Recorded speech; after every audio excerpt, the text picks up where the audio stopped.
اللہ تمہاری بے ارادہ قسموں پر تم سے مواخذہ نہیں کرے گا، لیکن پختہ قسموں پر جن کے خلاف کرو گے مواخذہ کرے گا۔ تو اس کا کفارہ 10 ناداروں کو اوسط درجے کا کھانا کھلانا ہے جو تم اپنے اہل و عیال کو کھلاتے ہو، یا ان کو کپڑے دینا یا ایک غلام آزاد کرنا، اور جس کو یہ میسر نہ ہو وہ 3 روزے رکھے۔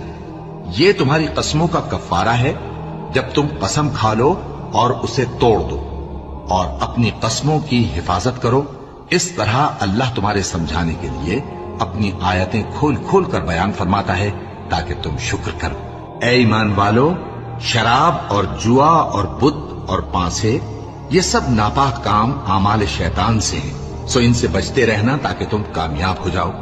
شیطان تو یہ چاہتا ہے کہ شراب اور جوئے کے سبب تمہارے آپس میں دشمنی اور رنجش ڈلوا دے، اور تمہیں اللہ کی یاد سے اور نماز سے روک دے۔